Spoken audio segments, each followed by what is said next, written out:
project, I decided to do used car price determinants.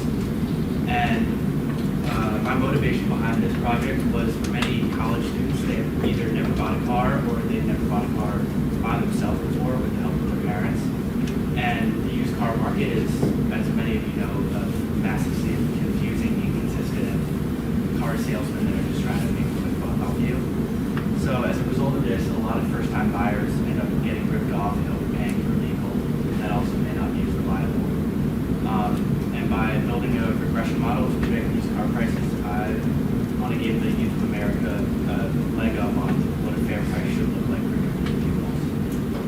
Some of my research questions were which predictors influence used car prices the strongest.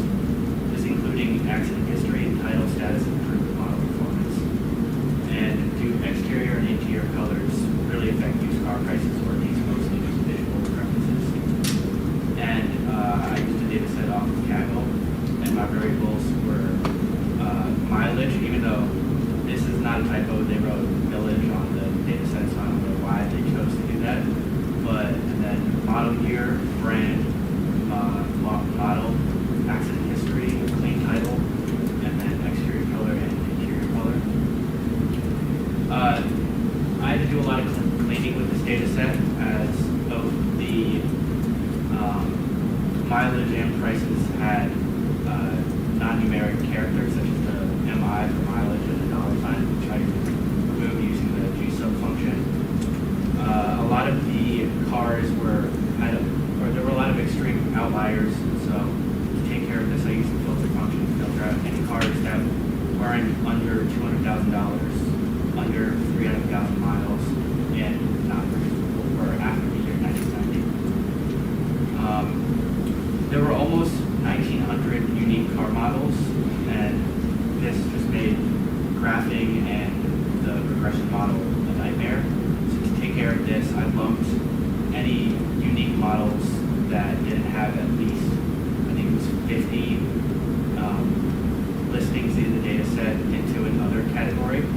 And to do that, this allowed me to reduce the noise on the x-axis of the graph and allow the model to focus on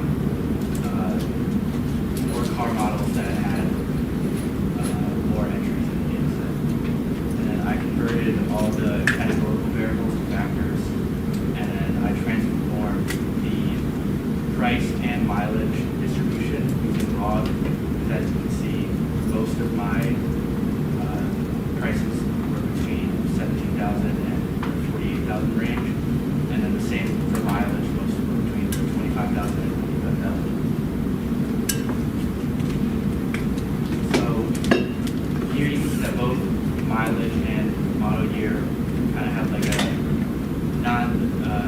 non-linear relationship, with most of the cars being in the 0 to 100,000 mile range, and then getting less as we go there. So then we saw that for every additional 10,000 miles, the expected price dropped about 7.6%. And for model year, every additional year that a car was newer, the expected price increased by about 1.78%. And this aligned with my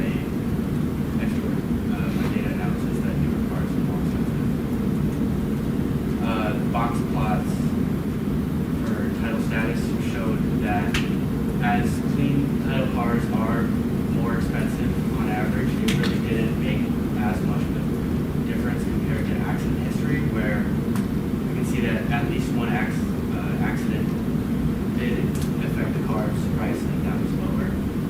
And then we can see that at first I did brand and model, but then I kind of got rid of brand because it seemed to be a little redundant to do something that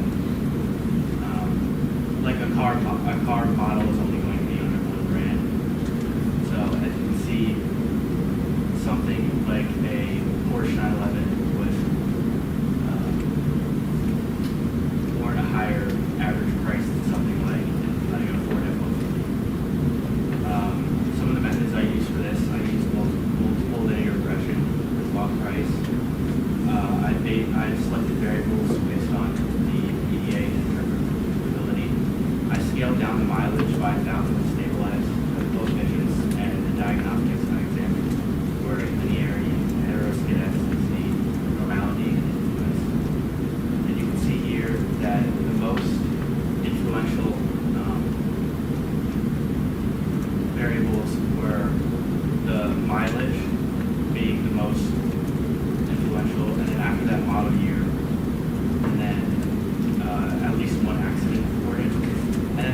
also a few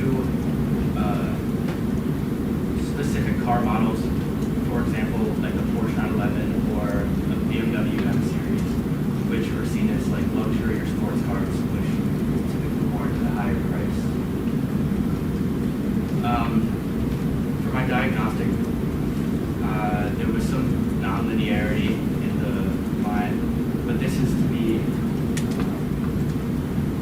expected with a data set like this, where there's a lot of potential outliers that and influential observations.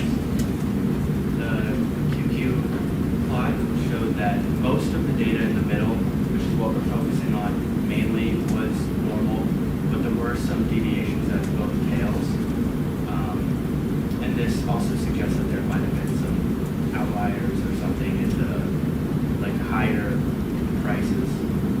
The scale location plot also shows the same thing that the residuals did, that there was some non-linearity, but for the same reason, it's not severe enough to validate the whole model.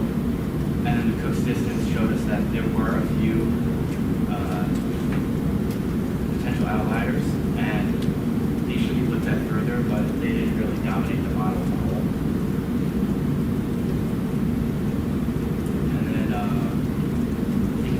We found that the main factors to determine a car's price were mileage and model year, with accident history showing small differences, and then also exterior and interior colors. When I plugged them in, they showed little to no deviation in prices. And then some limitations I found were that at first the diagnostic plots showed a lot of big signs of non-linearity, and this was because the data contained several influential outliers, which is why I had to filter the data to show a more representative